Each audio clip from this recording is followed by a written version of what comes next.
أعوذ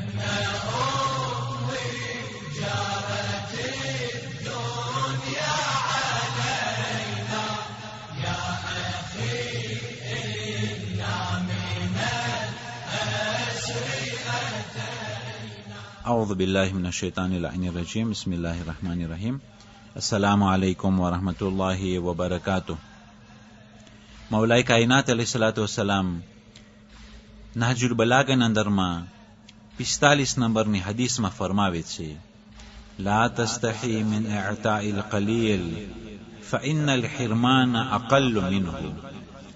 તું થોડીક વસ્તુને આપવામાં શરમાતો નહીં, તું નાનકડીક વસ્તુ આપવામાં અચકાતો નહીં, કારણ કે ન આપવું એનાથી વધારે નાનું છે. મૌલાએ કાયનાત બહુ જ હિકમતની વાત કરે છે અને કહે છે કે અગર જો એક માણસને રાહે ખુદામાં સવાબે જારિયાના અંદરમાં કે જે સવાબે જારિયા કોઈ મરહૂમને આપણે પહોંચાડે છે કે પછી આપણે મરવા પછી તે સવાબે જારિયા આપણને ખપતું હોય તો મરહૂમોને આપણે જે ફાતિયા ખ્વાની પહોંચાડે છે, જે ન્યાઝ અને તબરુકાત આપણે બનાવીએ છીએ અને કોઈ પણ ફંડ ફારામાં આપણે જ્યારે એ રકમો આપતા હોય અથવા તો કોઈ પણ મોમિનીન તથા મોમિનાતને તોહફો આપતા હોય છે અથવા તો કોઈ પણ જવાનને ઉત્તેજન માટે કે કોઈ બચ્ચાને ધગશ પેદા કરવા માટે આપણે તોહફો આપતા હોય છે, તેનો સવાબ જારી રહેશે. ખુદાવંદ કરીમ નામે અમલમાં લખી નાખે છે. એ સવાબે જારિયામાં પણ કામ આવે છે.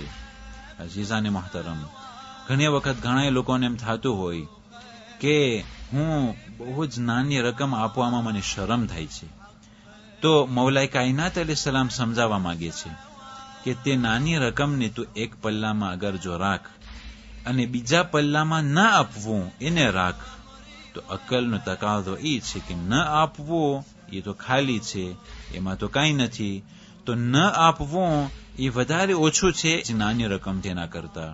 એટલા માટે કોઈ પણ રકમને આપવામાં અચકાવાનું નથી, કારણ કે આપવું એક આપવું કહેવાય અને ન આપવું એ ખાલી વસ્તુ કહેવાય. અઝીઝાને મોહતરમ, એક એક પાય જે આપણે રાહે ખુદામાં આપીએ છીએ, ફમન યઅમલ મિસ્કાલ ذرة ખૈરન યરાહ. અગર જો એક પાય તો બહુ જ મોટું કહેવાય, પણ એક આતમ જેટલી વસ્તુ પણ અગર જો આપણે રાહે ખુદામાં આપ્યા તો ખુદાવંદ કરીમ જરૂર અને જરૂર જે એક આતમ જેટલી વસ્તુ છે એ આપણને જરૂર દેખાડશે.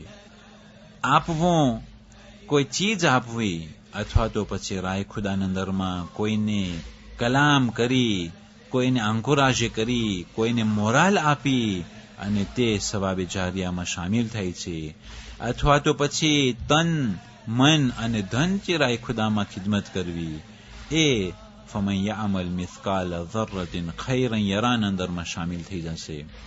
પણ અગર જો ખુદા ના કરે, એક આતમ જેટલું અગર જો ખરાબ કામ કર્યું હોય તો તે ખરાબ કામ એક ચીજ હોય કે પછી આક્ષ્યો હોય કે પછી કલામ હોય કે પછી કોઈ પણ એવી ચીજ હોય કે જે ખરાબ હોય, તો તેનો બદલો ખુદાવંદ કરીમ જરૂર દેખાડશે. અઝીઝાને મોહતરમ, એટલા માટે હુકૂક કાઢવા બારામાં પણ ઘણા લોકોને એ જ વિચાર હોય છે કે જ્યારે અમારા પાસે મોટી રકમ થઈ જશે ત્યારે અમે હક કાઢશું, ત્યારે એમાંથી વાજિબાત અદા કરશું. પણ ઇસ્લામ ધર્મ કાંતિ તે તરફ નજર નથી કરતો, બલકે કાલી તે તરફ નજર કરે છે. અગર જો 1000 ફ્રાંક વર્ષના અંદરમાં રહી ગયા હોય, નોખા પડેલા હોય, તો તે 1000 ફ્રાંકમાંથી 5મો ભાગ ખુમ્સ કાઢવો વાજિબ છે.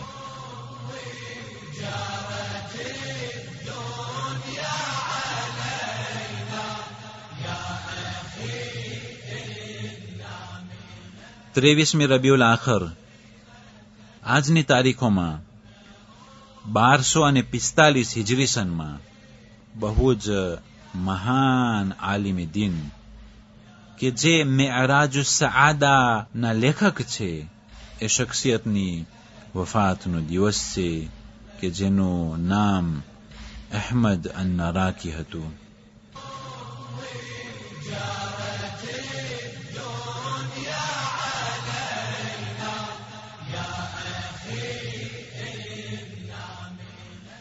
والسلام عليكم ورحمة الله وبركاته.